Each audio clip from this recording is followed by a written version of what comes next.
EV sales from January for the big players in China. They're pretty much in. Here are the numbers so far for Zeekr, NIO, and some of the other car brands that we're all following, watching to see how they go this year.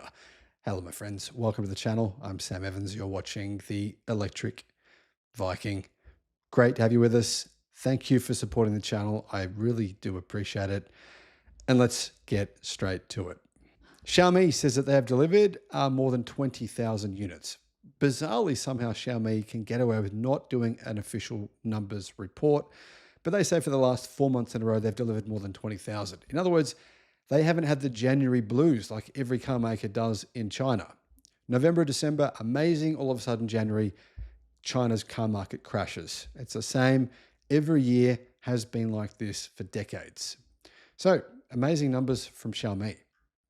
NIO, NIO's numbers weren't too bad. They delivered 13,863 cars.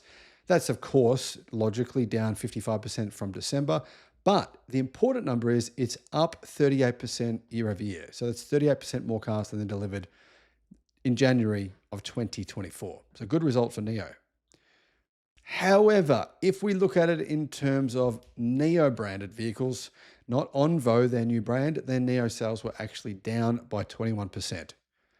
Pretty big fall. In fact, that's a bit of an issue here because NIO makes, I think, a profit on their more premium cars, but they're not going to be making a profit on the Onvo brand. They're selling them at too low of a price. So NIO's actual NIO brand cars, which are obviously more premium, more expensive to purchase, their sales for those went down by 21%. Now you have to add the Onvo brand in. Onvo sales were 6,000 in order for NIO to be up on last year. Now next we have Zeekr. Zeekr delivered about 12,000 cars in January. That is, of course, down from December, down 56%. Like I said, that's normal. However, how does that compare to January of last year? Well, actually, it's down from January last year, down by 4.75%. Be interesting to see what happens this year with Zeekr. I mean, Zeekr have the 7X that's come out. I'm a bit surprised. I think there's actually a lot of demand for the 7X. From what I know, Zeekr has at least 50,000 orders for the 7X. So I'm guessing that maybe their staff have taken some time off. They've shut down some production lines over the January holiday. Possibly. Not sure. The Chinese New Year holiday is officially from January 28th to February the 4th, but a lot of people do kind of take time off in January, so that's pretty normal. Now next, Leapmotor. Leapmotor delivered 25,000 cars, which was down 41% from December. However, actually their sales doubled from 1 year ago. Sales were 25,200, which is growth of 105% from the same month last year. That's a really good number.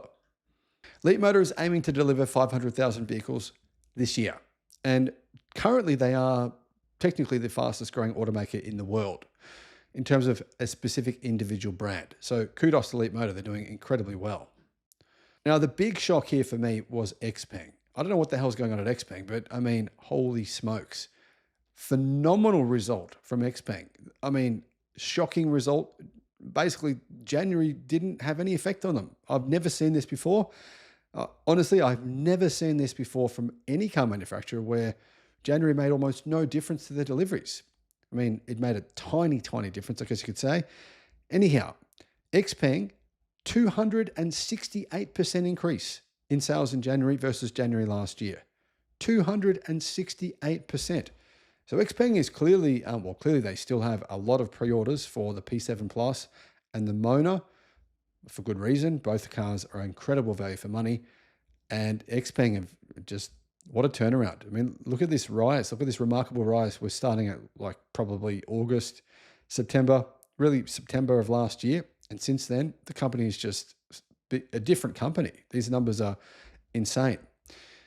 So technically, Xpeng sales did go down versus December. They went down 17% from December's 36,700. But still, a 268% increase versus January last year is insane. Absolutely incredible.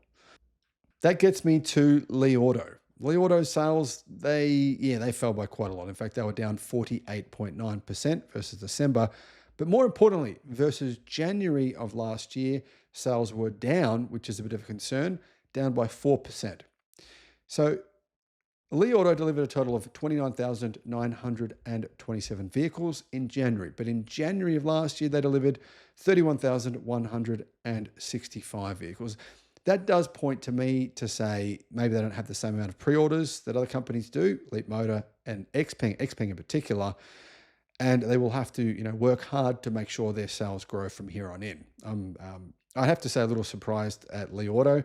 You would think, everyone's saying plug-in hybrids are the thing. Li Auto is a plug-in hybrid company. They have one EV, which is their MPV, the Li Auto Mega, and that's a really good car, but that doesn't really sell. It's a bit expensive. It's about $74,000 US. It's a bit surprising to see Li Auto's sales numbers. So we don't have BYD's sales numbers yet or Tesla's yet. They normally come a day or so after. When those sales numbers come in, guys, I'll have a video up here on the channel. Ultimately, the big takeaway for me here is good numbers from Leapmotor, incredible numbers from Xpeng, and sort of okay, slightly disappointing numbers from the other major Chinese car brands so far. Let's wait and see what BYD and Tesla have to report within the next couple of days. Thanks for watching. Bye-bye.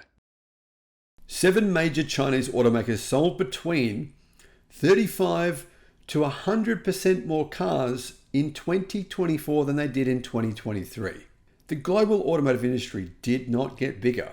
So that means only one thing, that Chinese car makers took massive market share from their rivals outside of China. Chinese electric car sales have just come in, my friends, and they are, well, pretty damn staggering.